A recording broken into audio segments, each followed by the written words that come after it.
So Dragonite has actually won a regional. Finally, my boy Dragonite Crew rise. Well, the last regionals at Stuttgart just finished, and it was a doozy. The finals match was actually really fun to watch. I actually really enjoyed the finals match this time around. It was a really close call, to be fair. It was a very close one. But yeah, it was a very cool team done by Eden Bachelor. Again, fantastic team. It was a fantastic team here, pretty much well-rounded. It was pretty nice. So we're going to look through all of the main teams that kind of threw me by surprise, including number 1 spot, number 2 spot, and just a few others that was kind of interesting to see, kind of interesting to look at. And yeah, if you guys enjoyed this type of content, let me know by leaving a like down below, and let me know what your favorite team was throughout this regional tournament. So we're going to start things off with the Sneasler. Sneasler has been one of the most popular Pokemon right now in Regulation H, and it really goes to show.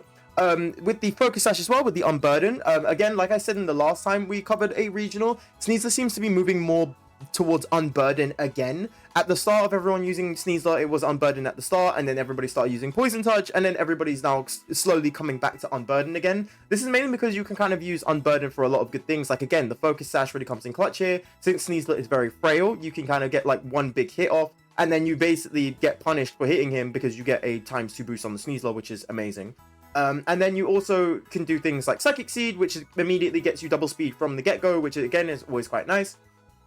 There's a few things you can get here with Sneasler. Going into the Terrastellar as well is quite nice as well, because that means you get a little extra boost on all of your moves instead of focusing on just one, while you keep your typing at the same time, which is also pretty good because you stay away from things like potential fairy types, which is quite nice, and things like that. So it's a quite nice move to go for here, so I'm quite impressed.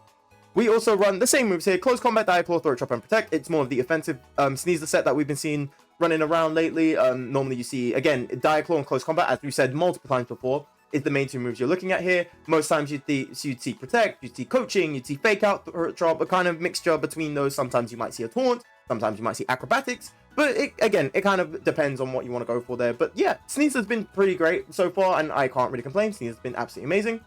Going on to the Blood Moon Ursaluna next with the Assault Vest set. This is quite interesting because normally we've seen Ursaluna Blood Moon with the Life Orb, which does obviously a huge amount of damage in comparison to what it can normally do. But this time you have the Assault Vest, which is quite nice since its special defense is a lot lower than its physical defense. So it does make up for, you know, having that Assault Vest there. You kind of get a nice bit of, you know, coverage there on special defense, which is quite nice. Going into the Terra Water as well, which is always amazing. You kind of get coverage on other water type Pokemon that want to do damage, especially when you're messing around with rain. And considering that things like electric type won't really hit you initially, you kind of get safe there. So i.e. things like Electroshot off Arcalodon, which we did see in one of the games in the finals, which again, amazing finals game, was absolutely amazing. And we also run the standard set of Hyper Voice, Blood Moon, Earth Power, and Vacuum Wave. When you're running an Assault Vest set, most likely you would see Vacuum Wave take that 4th slot instead of Protect.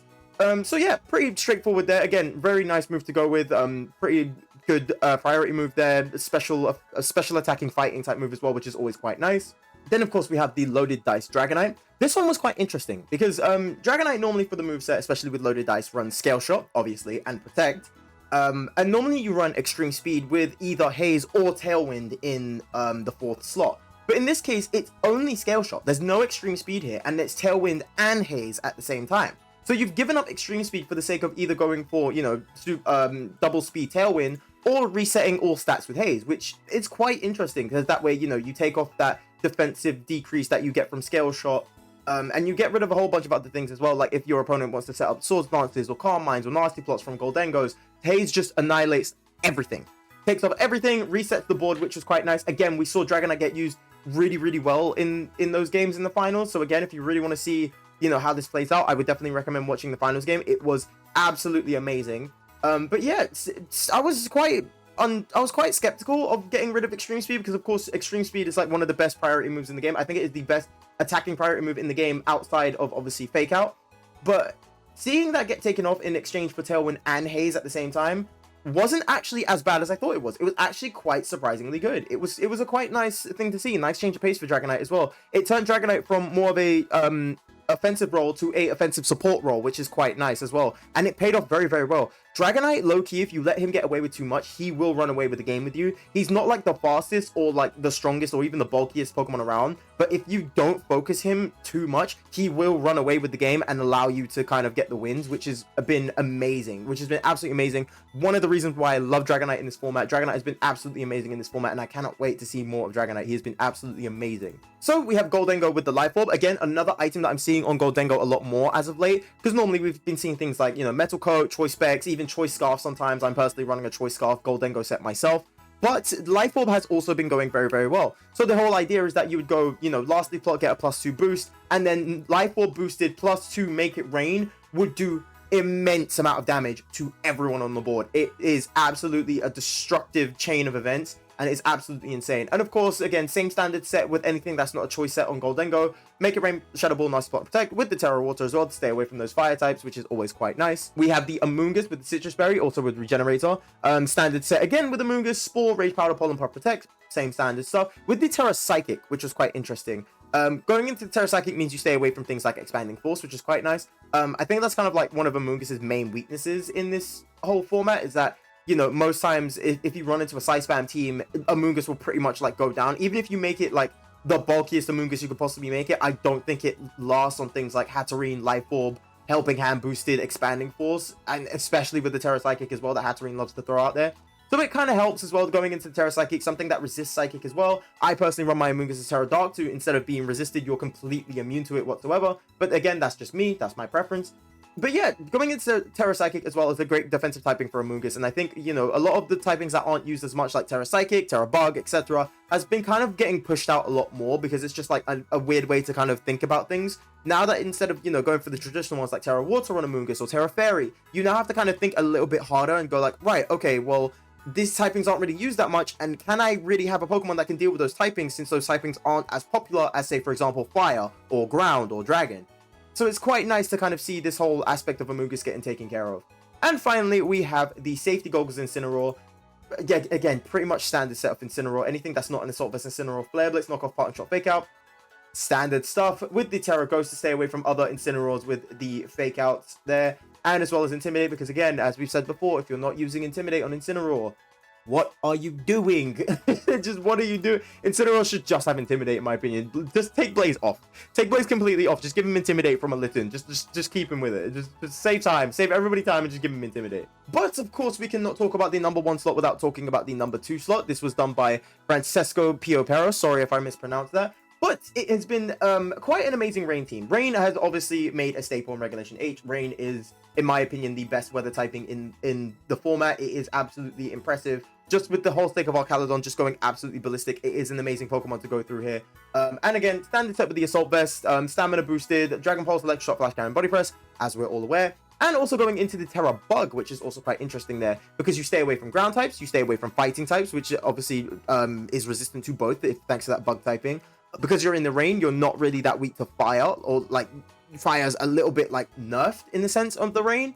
And while you are weak to flying, you don't really see a lot of flying types. And considering that you have Electroshot in the backline as well, with that Assault Vest, most times you are just going to live at least one flying type and then absolutely destroy whoever comes in afterwards with an Electroshot. It is absolutely such an amazing typing to go for there. It's a really good type. It's a really good Terra typing to go for Archaludon. It's a quite impressive typing. And of course, we can't have Rain without Pelipper. Again, the main weather setter that we have for Rain in Regulation H right now. There is Politoed, but let's be honest, nobody uses Politoed, to be quite honest with you. Focus Sash, Drizzle, Terra Ground to stay away from electric types, Hurricane, Weather Ball, Tailwind Protect. Same standard set. Basket Legion, same thing as well. Choice Band, Terra Water to get an extra boost off of that water damage there, including the Rain, including the Choice Band. You are deleting most things in the format, which is quite impressive as well. Wave Crash, Last Effect, Aqua Jet, Flip Turn. I can't really complain that much. It's the same standard set. Pretty much the same thing with Amoonguss as well, except for the Terra Psychic, it's Terra Fairy this time. Like we said, for Amoonguss, most times you would see Terra Water, Terra Fairy, etc, etc. So Terra Fairy isn't out of the realm of possibility for Amoonguss as well, so that's quite nice. Then we have the Goldengo, same set, with the Life Orb, Nasty Plot, Make It Rain, Shadow Ball, Protect, Terra Water, exactly the same Goldengo. I think we saw one mirror matchup, I think, in for Goldengo's sakes in the finals game, which was absolutely impressive. Like, that was really, really good. It was such a nail-biting set. But yeah, if you would watch any game, I would highly recommend watching the finals game. Very, very, very like entertaining game. And then finally is the Incineroar. This time, instead of the safety goggles, it is the Rocket Helmet there. That way you force you know, special attackers to hit Incineroar, which is, you know, quite nice instead of physical attackers, since physical attackers will obviously take chip damage from that Rocky Helmet, and including Intimidate, which means it just means even more problems for, you know, physical attackers as well. So not only are you gonna get a -1 attack boost off of the Intimidate, you're also gonna hit Incineroar with Rocky Helmet, which just does more damage to you as well. So, you know, things like Defiant Pokemon, like Annihilate especially, that can take out Incineroar, you're just going to get, like, chip damage just because. And considering that, you know, a lot of Focus Sash Pokemon as well would lose that Focus Sash effect because of the Rocky Helmet, is also quite nice. And then, of course, we have Knockoff, Parting Shot, Fake Out, and instead of Flare Blitz, it's a Taunt, which makes a lot of sense here, because you don't want to add in Flare Blitz, because since you're running with the Rain, Flare Blitz already gets nerfed in terms of damage, so you don't want to just include a Fire-type move, so you might as well include something that's quite useful instead of a Fire-type move, something like Taunt, which is quite nice. I like this whole effect here with Incineroar. It was a very, very good tech there with Taunt. You stop Trick Room, you stop other, you know, Pokemon's Tailwinds, you stop all these crazy things from happening, which is, again, amazingly useful. And considering that Incineroar is part Dark type, you can't Prankster taunt it back. You need a non-Prankster Pokemon to taunt Incineroar, which in most cases feels like a waste. Because yeah, you are stopping Taunt and you are stopping Parting Shot, but then if you do Taunt Incineroar, all he has to do is just go back out, swap into somebody else, and then by the time Incineroar comes in, you've got Intimidate again. You have to taunt him again, which just, you know, in a sense, it basically punishes you for taunting Incineroar in the first place, because he's gonna have to go off, and you know he's gonna come back with that Intimidate boost as well. So it's quite impressive. It's a quite impressive set there. So yeah, really did like this finals game. This finals game was absolutely amazing, and you know, kudos to both of these guys. They played very, very well. Like, they played very, very well. So we've come to the section of the video where I talk about teams that were very, very impressive to me, just in terms of like team composition, which I thought was really nice. And in this sense, we have the top 8 team of Ryan Guazy. Again, apologize if I did not pronounce that correctly, but the reason why I like this team so much is because of 3 things: Milotic, T-Tar, and Talonflame. I really like these 3 Pokemon. I feel like they should get a lot more, you know, love out of this. And I personally used the synergy of T-Tar and Talonflame as well myself, and I thought this was absolutely amazing. I thought this was really, really good. So, especially with the Milotic as well, with competitive, which basically is Defiant but for special attackers, which I thought was just, again, absolutely amazing. I thought this was great. So you have the safety goggles to protect yourself from the sand that T-Tar will automatically bring out. Going into the Terra Dragon, I feel like is the default for Milotic, because you just tank like so much damage. You tank grass types, you tank electrics, and you're not really thinking of hitting Milotic too much with Dragon type moves anyway. So it's a quite nice typing to go for here. And then considering that you don't need to go Terra Grass because you already have the safety goggles on, means that you can kind of just go a bit free with the Terra typings with because you're immune to Amoonguss, you're immune to safety, you've got the safety goggles, you're immune to Amoonguss. And of course you have Scald, Icy Wind, Haze, and Protect. Milotic is a very bulky Haze user as well, and considering that it doesn't really rely on having anything like that is quite nice. I would say though the combination of Icy Wind and Haze might be a bit counterproductive, because if you're going to do a lot of Icy Winds, you're going to slow, you know, your opponents down. But then if you do Haze, you just make them faster again, which kind of defeats the premise in my opinion, but I kind of see where they're coming from at the same time. In my opinion, I would probably do something like an Ice Beam, because that way, you know, if you've got something like a grass type, like a Amoonguss, like likes to run around the field and just goes like, oh, Spore here, Rage Powder here, you could just do Ice Beam and just force out Amoonguss to either Terra or just go down, which is just like my opinion on things as well. Also a very, very good counter to Dragonite as well, FYI. Then you also have the T-Tar. T-Tar again has been my favorite, like my personal favorite weather setter. He's not the best weather setter in my opinion, but he is my favorite 100%. And the standard Salt Vest set with the Flying Terra, Rock Slide, Knockoff, Low Kick, and Terra Blast as well. Quite nice. T-Tar can actually tank a lot of blows there. You'd be surprised on how many blows T-Tar can actually take. It is quite impressive. Covert Cloak, Talonflame with Gale Wings with the Terra Ghost to stay away from any Fake Out users. Brave Bird, Tailwind, Will-O-Wisp, and Taunt, again, which is quite nice. Even if you did somehow manage to get hit by Talonflame, its speed is so impressive that like 9 times out of 10, you are just going to get the Tailwind off anyway. The only counter thing to that is that maybe there's a Prankster that uses Taunt in the first place, so you might want to keep that HP. But in other times, if it's something like, I don't know, a Pelipper, you'll get it going before before anything even kicks off, which is amazing. Then you have the Life Orb Garchomp, again, standard set with the Terra Steel, like we said way in the past. For Garchomp, you're either going to go Terra Steel or Terra Fire. I personally think you should go Terra Fairy, but that's just my opinion. I think Terra Fairy Garchomp is low-key underrated, but that's just my opinion anyway. And again, Protect, Stomping Tantrum, Earthquake, Dragon Claw. Nothing out of the ordinary that we've seen from the Garchomp here. Pretty much the standard set for Amoonguss again, like we've talked about in the past 2 teams before. Citrus Berry, Terra Water, Protect, Rage Powder, Spore, Pollen Puff. And then finally is the Goldengo with the Iron Plate.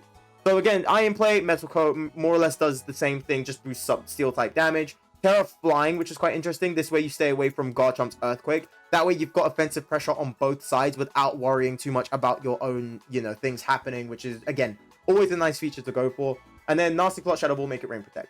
Standard stuff. And then finally, another team that I just thought was just really, really funny. I think this, I believe this got either top 64 or top 32. I'm not exactly sure. I'll have to run that by again. I'll have to double check on that. But this team was really, really good, featuring Alolan Weezing, which I think was absolutely hilarious. And it features Galarian Weezing with both Toedscruel and Slacking, which I thought was just very, very nice. So the whole point of Weezing is that obviously it turns off abilities, and Toedscruel and Slacking really benefit off of this. So Mycelium might make, you know, any status moves run last in their priority bracket. So normally, even so, if you do something like Spore, you'd run Spore after a Moongus of all things, and a Moongus is freakishly slow, and you're running Spore after a Moongus. We don't want that. We really don't want that. So we want to take off that type. We want to take off that whole, you know, ability thing, and it makes Toedscruel the fastest Spore setter in the format, which is absolutely amazing. We have Earth Power, Acid Spray as well to lower down special attack, defense, sorry, and also protect. Of course, you want to keep yourself safe with the Mental Herb. That way, if anybody likes to run a taunt on Toedscruel, doesn't matter. It just eats the Mental Herb, and then that's it. It just completely goes through. Not even to mention, it also takes things like, you know, Disable or Encore as well, which can be seen here and there as well from other Pokemon as well. Mainly Whimsicott, but, you know. Then there's the Garchomp with the Life Orb, same standard set. This time doubling down with the Terra Ground, which I feel like is, you know, quite interesting. We also have the Focus Sash Galarian Weezing with the Terra Flying. Again, that way if Garchomp wants to, you know, throw out a Life Orb, Earthquake, you just go Terra Flying and just survive. You've also got Protect, you've got Sludge Bomb, Taunt, and Strange Stream as well, which is quite nice. Slacking is just, choice banded Slacking is an absolute brute force of nature, and honestly it is something that you should not, like, you know, just discourage. You have to respect the Slacking, especially if Weezing's like there. You have to respect the Slacking. Double Edge, Giga Impact, Knockoff, and High Horsepower, all of those are trouble if you let Slacking hit one too many. He is absolutely insane. I mean, look at that attack stat. Base 160 is an absolute crazy attack stat. It's an insane attack stat. Then you've got the Choice Spectacle Dengo with Shadow Ball, Dazzling Gleam, Power Gem, and Make It Rain. No Trick in this sense. Normally you'd see, you know, Trick as a fourth set, but this time we're running Dazzling Gleam, which I think isn't too bad. Going into Terra Fairy as well, which is also quite nice. Power Gem also gets rid of, you know, quite a few good Pokemon like Pelipper, like Talonflame, all your, you know, flying types, which, you know, run around here and there. Also clears Incineroar, things like that. It's a quite nice set to go for here, and I'm actually, I'm not mad at it. I think it's a quite nice set to go for. And then finally is the Talonflame with Covert Cloak, Gale Wings, and the Terra Stella this time. This way you get extra damage off the Dual Wing Beat and the Flare Blitz. So like I said before, once Weezing just stops all of the abilities, Prankster doesn't really matter in this situation. And since Talonflame is, like, you know, faster than things like Whimsy, it's definitely faster than, you know, things like Grimmsnarl, it doesn't have to worry about Taunt. It can literally just set up Tailwind on its own before anything else. And even if you get hit with a Fake Out, you have Covert Cloak, so you don't get flinched. And again, you are still one of the fastest things in the format. You are one of the fastest Tailwind setters in the format outside of abilities, which means 9 times out of 10, unless there is some crazy shenanigans where you get hit with, I don't know, some crazy priority move or something, you will always set up Tailwind. You will always set up Tailwind even without abilities. It is absolutely amazing. Like, I really do like that strategy there of Galarian Weezing and Talonflame, because again, you could just still set it up quite easily in that aspect. It's nice. It's a nice set. But of course, it is time to talk about the top 12 in Stuttgart this past weekend. Finally have a nice screen now. It's not going to go into this whole, like, weird thing where I have to put the picture up and then I talk over it. You actually see me talking with it now, which is quite nice. It's quite cool. I'm going to see if I can do more of this. But yeah, anyways, looking at this top 12, doesn't really change much day one. The top 5 are pretty much the same. Sneasler's still hitting the top spot, which is quite, you know, honestly, what else can you say about it? Sneasler has been that guy for, like, what, the past 2 months, something like that. He's been up there for a while. Incineroar hitting number 2, Goldengo as well being a good counter to Sneasler. I still think, in my opinion, people are adding the Throat Chop for that specific situation of Goldengo. But again, you've got a lot of good ways around it. Rillaboom being the main terrain setter, Dragonite being the main pseudo of choice. Last time we did the top 12 in the last regional, it was a cross-up between Blood Moon Ursaluna and regular Ursaluna, but now it looks like Blood Moon is starting to take back its mantle. I think just a lot of people are steering away from Trick Room, because again, you've got, like, a lot more Pokemon that can just deal with things, like, in terms of setting up Trick Room. Like, you know, for Indeedee, you've got the Sneasler that just goes Terra Dark, and if you've got something like Helping Hand or anything like that, you can basically just essentially one-shot an Indeedee, and not a lot of people want to waste their Terra on Indeedee, which is quite interesting. so yeah, and especially things like Hatterene, Diaclaw is around. You've got like Taunters, like we saw with Incineroar, like non-prankster Taunters are starting to be a thing now as well, which is quite interesting. So yeah, so Trick Room's not really being so much used. It is still around, don't get me wrong, but I think a lot of people are just kind of getting used to dealing with it. But yeah, we'll kind of touch on that at a later date anyway. But I don't think Trick Room is being as popular as it is right now, just because of things like, again, Sneasler, Incineroar, Taunters in general, etc., etc. Rain is still being the main weather typing used. There's still Pelipper, there's still Arc. Basculegion fell out of the top spot this time in exchange for, you know, things like Amoonguss and Electabuzz, which is quite interesting. But I guess because of Electabuzz, you kind of have the counter there to Pelipper. So again, like Electro Web, you just slow everybody down, and it just makes sense. It kind of, you know, makes Tailwind not as useful for Pelipper. It does force you to, you know, change your ways on Pelipper. It forces a Terror on Pelipper. It forces a lot of like crazy things for Pelipper as well. It makes it not as consistent to use Rain outside of it, which I perfectly understand. But going into day 2, a lot's changed. Do you see that? Incineroar's back on the top spot. That is insane. Sneasler not only lost the top spot, it went down to 4th. That is actually crazy to me how far down Sneasler went. And I think that's like the first time in, again, like, what, 2 months or so? It's been a while since Sneasler's like gone down like that. It's since Sneasler's actually fell off the top spot, period. Like, it's insane. So Goldengo's gone above, Dragonite's gone above, and of course Incineroar's like took back the top spot. It is the best Pokemon in the game. It's so crazy good. It's pretty bulky for what it is. Its ability is one of the best in the game, and its moveset is incredible. Why would Incineroar not take the top spot eventually? It is absolutely insane. Goldengo is also another Pokemon that, again, is quite insane there. You can't status it, like we said before. Make It Rain is just absolutely overpowered, especially with a Nasty Plot and a Life Orb or Choice Specs or anything like that. You've got Dragonite as well. Scale Shot Dragonite mixed with Tailwind and or Haze has just been really, really useful as of late. Like, again, because of just how much damage this Scale Shot can do, you can just take away like so much out of it. You can just do so much damage like outside of this. Like, again, you can just take away Focus Sash Pokemon. It is absolutely amazing. Like, you're really, really good on things like Dragonite. It is absolutely amazing. Pelipper's getting used a little bit more. Electabuzz has fell out of that top spot again. I think a lot of people are still trying to figure out, like, you know, things with Electabuzz, but again, having that much role as a support on Electabuzz, it's a bit tricky to make it, like, you know, really, really consistently used. And I just think there's just a lot more better Pokemon than Electabuzz anyway. Rillaboom's gone down while Amoonguss has gone up. They're both at the same percentage now. Ursa and both Ursas has just, like, again, fell next to each other side by side, only a 1% difference.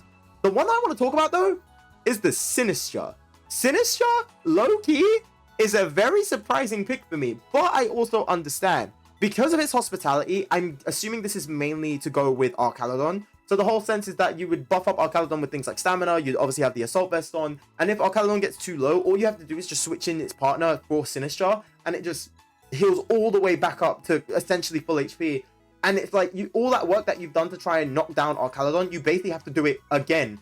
But because of how much time the game has progressed, you kind of lose out on that race, and Archaludon just kind of like sweeps after that, just because of how much bulk it's obtained throughout the game. Not to mention that Sinistcha also gets Rage Powder as well. So not only you heal up Archaludon, or like other bulky Pokemon like essentially Ursaluna, even Dragonite in some aspects, you can still do Rage Powder and force everybody to hit the Sinistcha as well. So, and it's a really, really good mixture, because you want to hit Archaludon with a ground typing, Sinistcha is resistant. You want to hit Archaludon with a fighting typing, Sinistcha's immune. You've got like all these really weird things where it's like, you can't hit Archaludon if Sinistcha is there. But if you try and spend too much time taking out Sinistcha, Archaludon's going to keep bulking up special attacks with Electro Shot. It's going to keep bulking up damage from Stamina Boosts. It's still got the Assault Vests on. So you have to really like play very, very cautiously with that mixture, which I think is, you know, an amazing, amazing set to go for. And I think, low-key, if you're going for really juggernaut Pokemon like Archaludon, like Ursaluna, like sometimes even Dragonite, you do have that Sinistcha in the backline as well. Because again, with Sinistcha, especially with Dragonite, if you heal up to full HP, multi-scale stacks back up. So you take a little bit of extra damage, which means Dragonite can still stay on the field for at least one more turn, outside of things like Rage Powder, which I think is just, again, really, really useful here. So I'm a fan of Sinistcha, I can't lie. It seems like a really, really good, you know, teammate to put in if you're not using Amoonguss or Rillaboom. I think it's quite nice. I think it's a quite nice setup to go for. But that is pretty much it for the summary of this regionals here. I think the next one is, I'm assuming, this weekend coming up. I'm assuming. If not this weekend, then next weekend. But either way, it's going to be a fun time. Anyway, we are reaching the end of Regulation H, which is quite insane. It feels like it's been going on for ages here. We've been doing it since, like, what, the start of September, more or less.